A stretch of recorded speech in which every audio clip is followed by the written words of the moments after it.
In logic, the law of excluded middle, or the principle of excluded middle, states that for any proposition, either the proposition is true or its negation is true.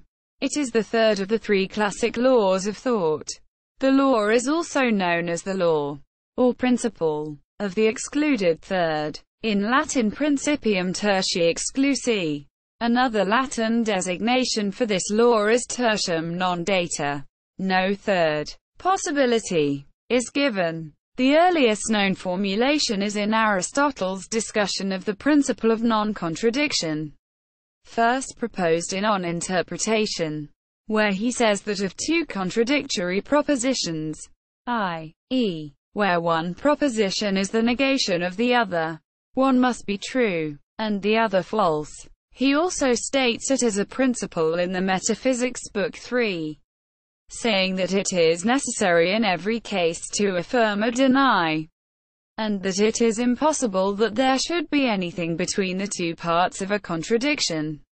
The principle was stated as a theorem of propositional logic by Russell and Whitehead in Principia Mathematica as 2:11 pp. Display style mathbf asterisk 2 c dot 11 v dash p v thixum p.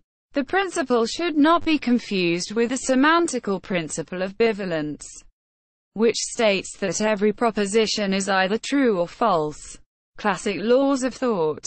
The principle of excluded middle, along with its complement, the law of contradiction, the second of the three classic laws of thought, are correlates of the law of identity.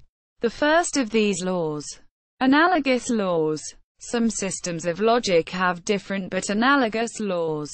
For some finite n-valued logics, there is an analogous law called the law of excluded n plus 1 th. If negation is cyclic and is a max operator, then the law can be expressed in the object language by p tilde p tilde tilde p tilde tilde p, where tilde represents n-1 negation signs and n-1 disjunction signs. It is easy to check that the sentence must receive at least one of the n truth values, and not a value that is not one of the n. Other systems reject the law entirely. Examples. For example, if P is the proposition, Socrates is mortal, then the law of excluded middle holds that the logical disjunction, either Socrates is mortal, or it is not the case that Socrates is mortal, is true by virtue of its form alone. That is, the middle position, that Socrates is neither mortal nor not mortal, is excluded by logic, and therefore either the first possibility, Socrates is mortal, or its negation, it is not the case that Socrates is mortal, must be true. An example of an argument that depends on the law of excluded middle follows. We seek to prove that there exist two irrational numbers, a (a) and b (b), such that a, b (a) is rational. It is known that 2 (sqrt 2) is irrational. See proof. Consider the number 2 (sqrt 2 (sqrt 2). Clearly, excluded middle. This number is either rational or irrational. If it is rational, the proof is complete, and a equals 2 (a equals sqrt 2) and b equals 2 (b equals sqrt 2). But if 2 (sqrt 2 (sqrt 2) is irrational, then let a equals 2 (a equals sqrt 2 (sqrt 2) and b equals 2 (b equals sqrt 2). Then A, B, equals 2, 2, 2, equals 2, 2, 2, equals 2, 2, equals 2. Display style a caret B equals left. sqrt 2 caret sqrt 2 right. Caret sqrt 2 equals sqrt 2 caret left. sqrt 2 cdot sqrt 2 right equals sqrt 2 caret 2 equals 2. And 2 is certainly rational.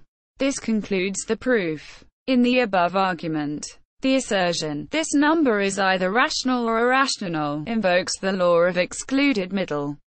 An intuitionist, for example, would not accept this argument without further support for that statement. This might come in the form of a proof that the number in question is in fact irrational, or rational, as the case may be, or a finite algorithm that could determine whether the number is rational. The law in non-constructive proofs over the infinite. The above proof is an example of a non-constructive proof disallowed by intuitionists. The proof is non-constructive because it doesn't give specific numbers a, display style a, and b, display style b, that satisfy the theorem, but only two separate possibilities, one of which must work. Actually, a equals 2, 2, display style a equals sqrt 2 caret sqrt 2 is irrational, but there is no known easy proof of that fact. Davis 2000. 220. Constructive proofs of the specific example above are not hard to produce. For example, a equals 2, display style a equals sqrt 2, and b equals log 2, 9, display style b equals log underscore 2, 9, are both easily shown to be irrational.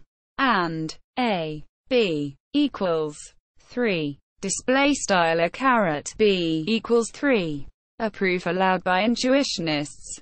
By non-constructive, Davis means that a proof that there actually are mathematic entities satisfying certain conditions would not have to provide a method to exhibit explicitly the entities in question. Quote, p. 85. Such proofs presume the existence of a totality that is complete, a notion disallowed by intuitionists when extended to the infinite.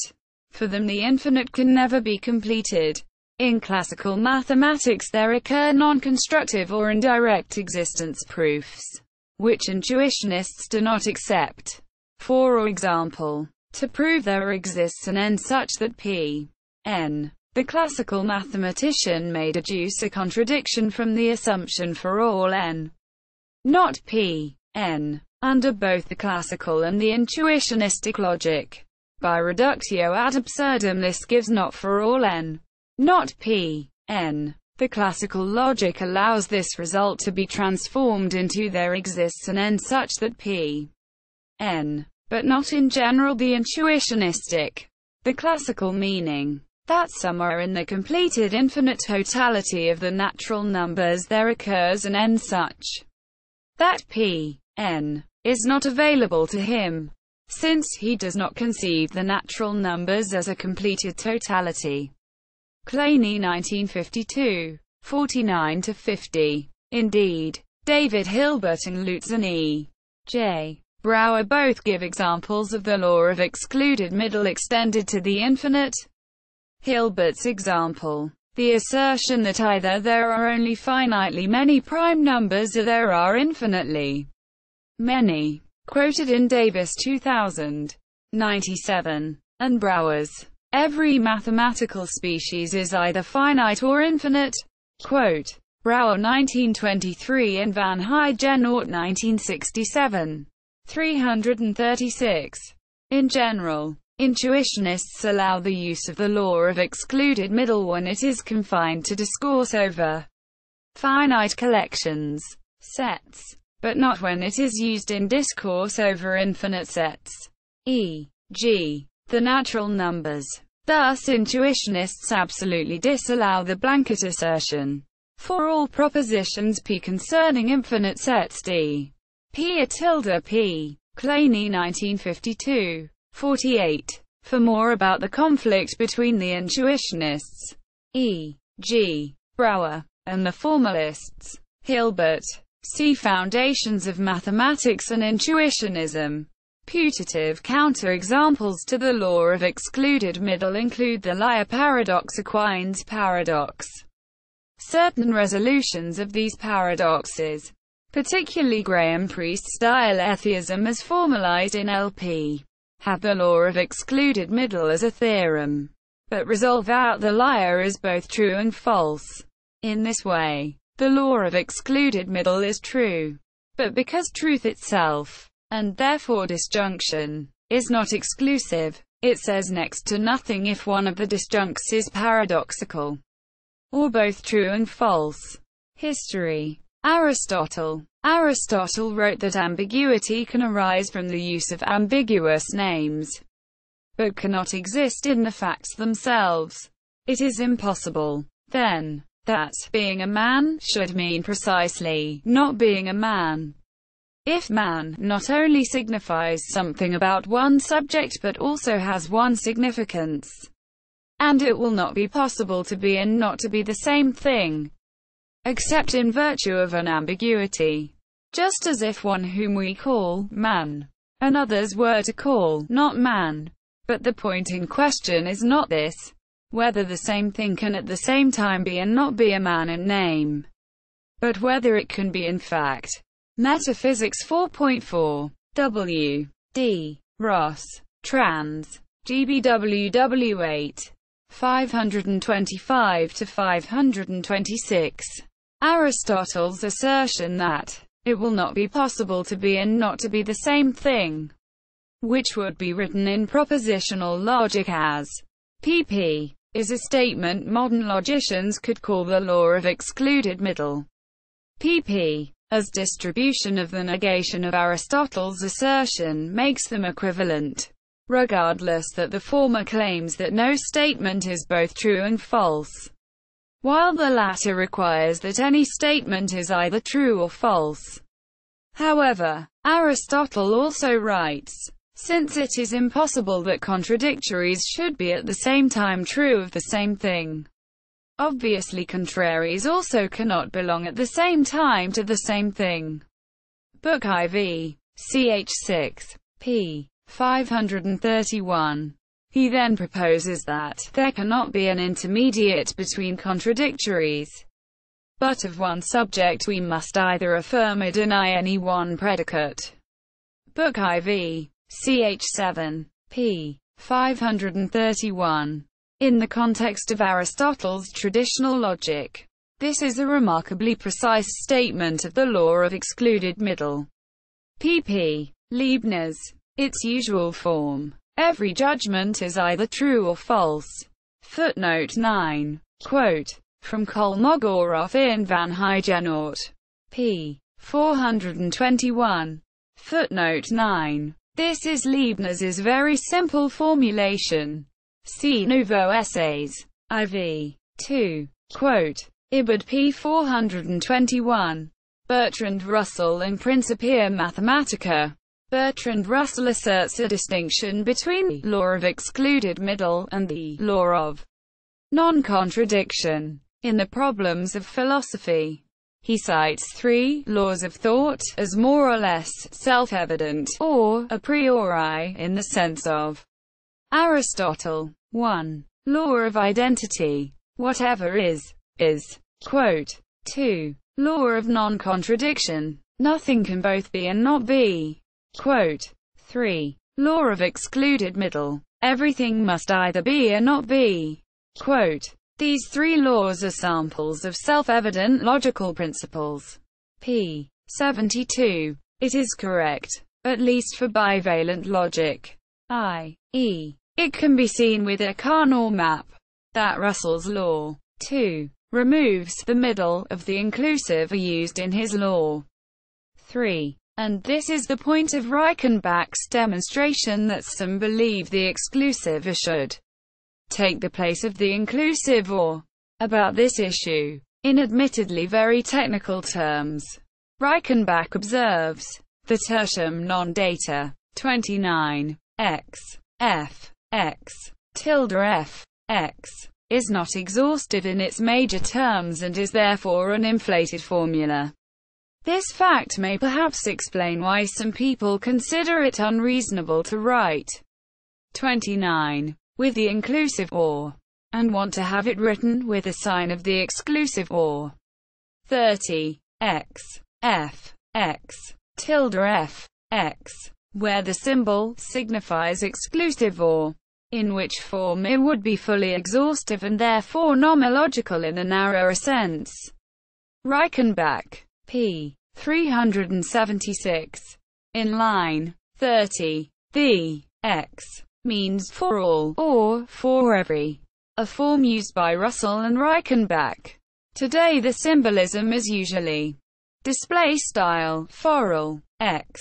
Thus an example of the expression would look like this. Pig flies, pig, tilde flies, pig. For all instances of pig, seen and unseen, pig does fly, or pig does not fly, but not both simultaneously. Equals a formal definition from Principia Mathematica equals. Principia Mathematica, PM, defines the law of excluded middle formally. Asterisk 2.1, tilde pp, PMP, 101. Example. Either it is true that this is red, or it is true that this is not red. Hence it is true that this is red or this is not red. See below for more about how this is derived from the primitive axioms. So just what is truth and falsehood? At the opening, PM quickly announces some definitions. Truth values. The truth values of a proposition is truth if it is true and falsehood if it is false. Asterisk. Asterisk. This phrase is due to Frege. The truth value of PQ is truth if the truth value of either P or Q is truth, and is falsehood otherwise. That of tilde P is the opposite of that of P. Quote, p. 7-8. This is not much help.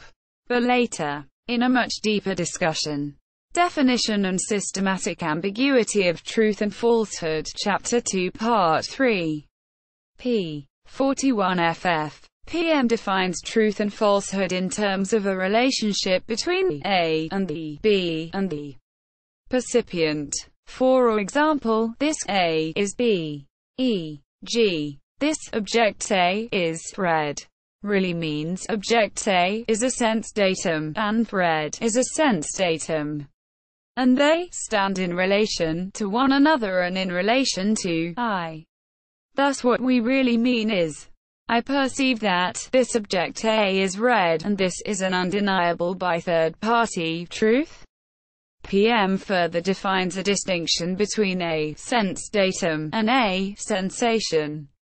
That is, when we judge, say, this is red, what occurs is a relation of three terms: the mind, and this, and red. On the other hand, when we perceive the redness of this, there is a relation of two terms, namely the mind and the complex object, the redness of this. pp. 43-44.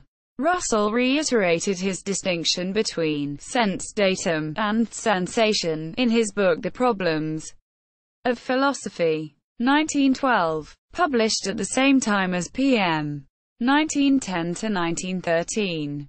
Let us give the name of sense data to the things that are immediately known in sensation. Such things as colors, sounds, smells, hardnesses, roughnesses, and so on. We shall give the name sensation to the experience of being immediately aware of these things. The color itself is a sense datum, not a sensation. p. 12. Russell further described his reasoning behind his definitions of truth and falsehood in the same book. Chapter 12, Truth and Falsehood. equals consequences of the law of excluded middle in Principia Mathematica equals from the law of excluded middle. Formula 2.1 in Principia Mathematica. Whitehead and Russell derive some of the most powerful tools in the logician's argumentation toolkit. In Principia Mathematica, formulas and propositions are identified by a leading asterisk and two numbers, such as 2.1 inch, 2.1 tilde pp. This is the law of excluded middle. PM. P. 101. The proof of 2.1 is roughly as follows. Primitive idea 1.08 defines PQ equals tilde PQ. Substituting P for Q in this rule yields PP equals tilde PP. Since PP is true, this is theorem 2.08, which is proved separately. Then tilde PP must be true. 2.11 P tilde P. Permutation of the assertions is allowed by axiom 1.4. 2.12 P tilde P. Principle of double negation. Part 1. If this rose is red is true, then it's not true that this rose is not red is true. 2.13 P tilde P. Closing curly bracket. Lemma together with 2.12 used to derive 2.14. 2.14 tilde P. Principle of double negation. Part 2. 2.15 tilde PQ. Tilde QP. One of the four principles of transposition. Similar to 1.03, 1.16 and 1.17. A very long demonstration was required here. 2.16. PQ. Tilde Q tilde P. If it's true that, if this rose is red then this pig flies, then it's true that, if this pig doesn't fly then this rose isn't red. Quote. 2.17. Tilde P tilde Q. QP. Another of the principles of transposition. 2.18. Tilde PP. P. Called the complement of reductio ad absurdum. It states that a proposition which follows from the hypothesis of its own falsehood is true. PM. pp. 103 to 104. Most of these theorems, in particular 2.1, 2.11, and 2.14, are rejected by intuitionism. These tools are recast into another form that Kolmogorov cites as Hilbert's four axioms of implication, and Hilbert's two axioms of negation. Kolmogorov in Van Huygenort. p. 335. Propositions 2.12 and 2.14. Double negation. The intuitionist writings of L. E. J. Brouwer referred to what he calls the principle of the reciprocity of the multiple species. That is, the principle that for every system the correctness of a property follows from the impossibility of this property. Brouwer. Ibid. p. 335. This principle is commonly called the principle of double negation. PM. pp. 101 to 102. From the law of excluded middle. 2.1 and 2.11.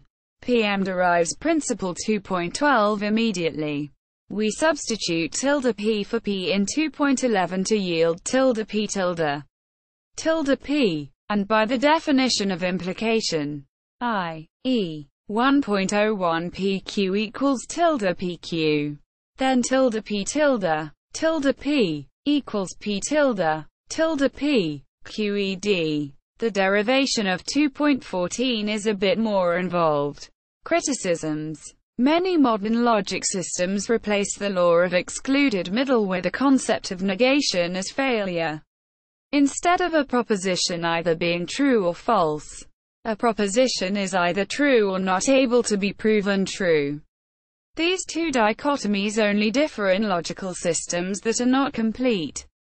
The principle of negation as failure is used as a foundation for auto-epistemic logic, and is widely used in logic programming. In these systems, The programmer is free to assert the law of excluded middle as a true fact, but it is not built in a priori into these systems. Mathematicians such as L. E. J. Brouwer and Arend-Hating have also contested the usefulness of the law of excluded middle in the context of modern mathematics. See also Brouwer-Hilbert controversy, an account on the formalist-intuitionist divide around the law of the excluded middle. Consequentia mirabilis, Diaconescu's theorem, intuitionistic logic, law of bivalence, law of excluded fourth. Law of excluded middle is untrue in many valued logics such as ternary logic and fuzzy logic. Laws of thought, liar paradox, limited principle of omniscience, logical graphs, a graphical syntax for propositional logic. Peirce's law, another way of turning intuition classical. Logical determinism, the application excluded middle to modal propositions. Non-affirming negation in the Prasangika school of Buddhism, another system in which the law of excluded middle is untrue. Footnotes: Aquinas, Thomas, Summa Theologica, Fathers of the English Dominican Province. Trans. Daniel J. Sullivan, ed. Vols. 19-20 and Robert Maynard Hutchins, ed. Great Books of the Western World. Encyclopedia Britannica, Inc., Chicago. Eel. 1952. Cited as GB 19-20. Aristotle. Metaphysics. W. D. Ross. Trans. Volume 8 in Robert Maynard Hutchins, ed. Great Books of the Western World. Encyclopedia Britannica, Inc., Chicago. Eel. 1952. Cited as GB 8. First published. W. D. Ross. Trans. The Works of Aristotle. Oxford University Press. Oxford, UK. Martin Davis 2000. Engines of Logic. Mathematicians in the Origin of the Computer. W. W. Norton and Company. NY. ISBN 0-393-32229-7 PBK. Dawson, J. Logical Dilemmas. The Life and Work of Kurt Gödel. A. K. Peters. Wellesley. M.A. 1997. Van Heijenoort, J. From Frege to Gödel. A Sourcebook in Mathematical Logic. 1879–1931. Harvard University Press. Cambridge. M.A. 1967. Reprinted with corrections. 1977. Lutz and Egbertus Jan Brouwer. 1923. On the significance of the principle of excluded middle in mathematics, especially in function theory. Reprinted with commentary. p. 334. Van Heijenoort. Andrei Nikolaevich Kolmogorov. 1925. On the principle of excluded middle. Reprinted with commentary. p. 414. Van Heijenoort. Lutz and Egbertus Jan Brouwer. 1927. On the domains of definitions of functions.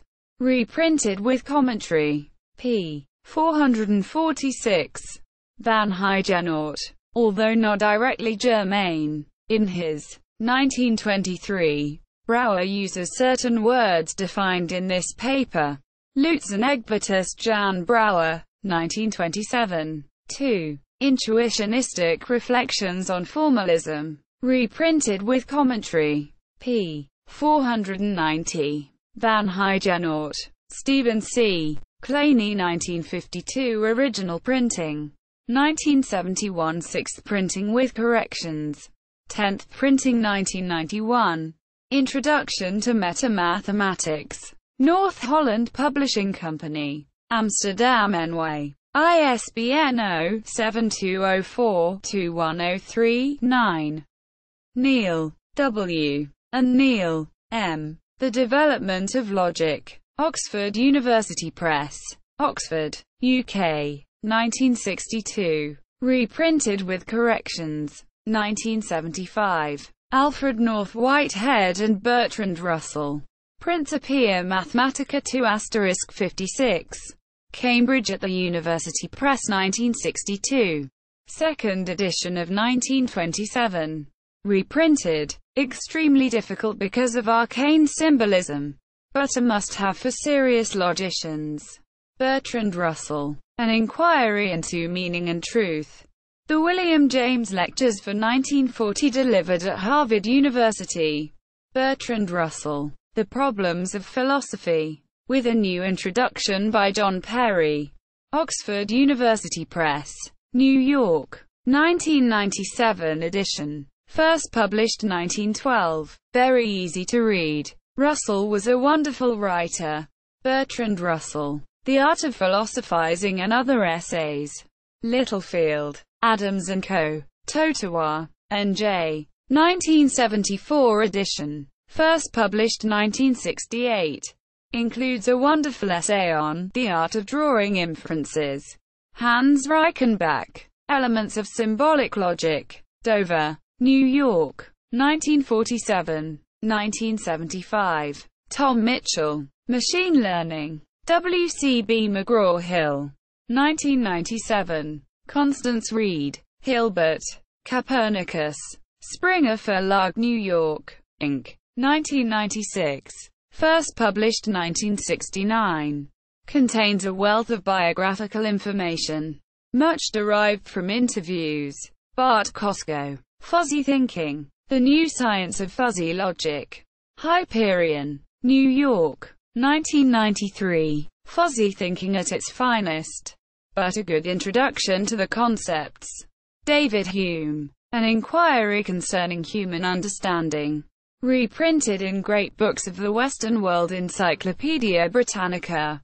Volume 35. 1952. p. 449 ff. This work was published by Hume in 1758 as his rewrite of his juvenile Treatise of Human Nature, being an attempt to introduce the experimental method of reasoning into moral subjects. Volume I. of the Understanding, first published 1739. Reprinted as David Hume. A Treatise of Human Nature. Penguin Classics. 1985. Also see David Applebaum. The Vision of Hume. Bager. London. 2001. A reprint of a portion of An Inquiry starts on p. 94 ff. Contradiction. Entry in the Stanford Encyclopedia of Philosophy.